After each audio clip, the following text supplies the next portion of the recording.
The original Star Wars trilogy is constantly evolving, and that's not necessarily a good thing. Now, with the arrival of Disney+, we've been given yet another version of Star Wars: A New Hope, the very first film in the franchise. And this version includes a head-scratching change to A New Hope's most controversial scene, the moment when Han Solo shoots first.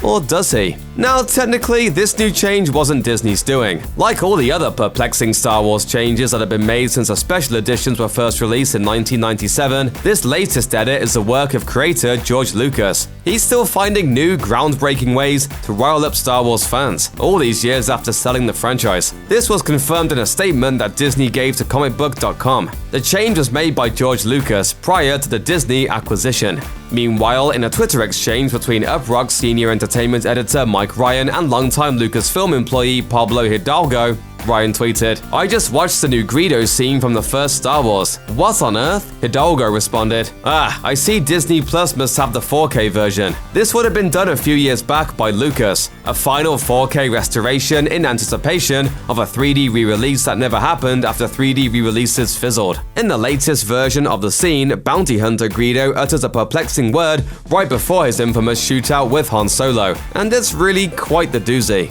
McClunky. McClunky? Thanks for clearing that up. There are no subtitles when Greedo shouts this strange word, even though we're treated to subtitles for the rest of Greedo's dialogue throughout the scene. So what does it mean exactly? Well, Slate hopefully points out that McClunky is a phrase used in The Phantom Menace, which is translated in the subtitles as "it will be the end of you."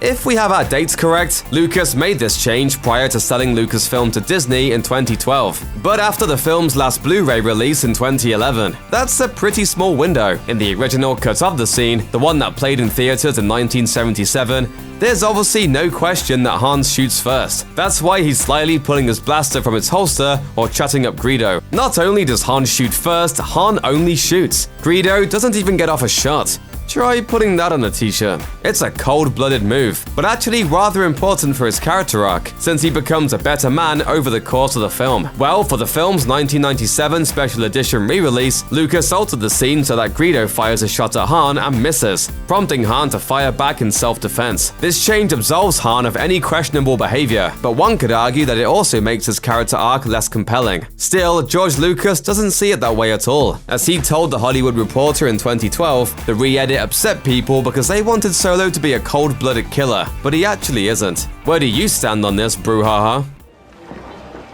Sorry about the mess. Following the release of next month's Star Wars Episode 9: The Rise of Skywalker, the immediate future of Star Wars hinges on Disney+.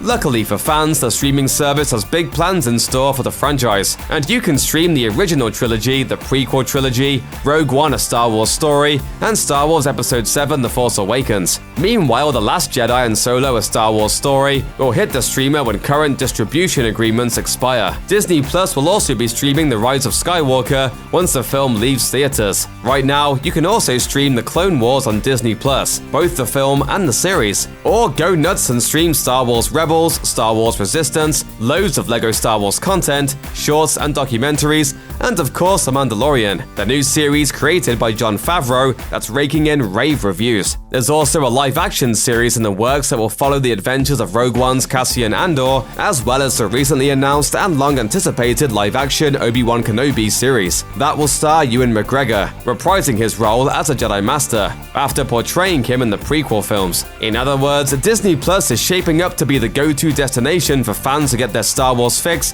for the next few years. Until then, may the Force be with you. Oh, and one more thing.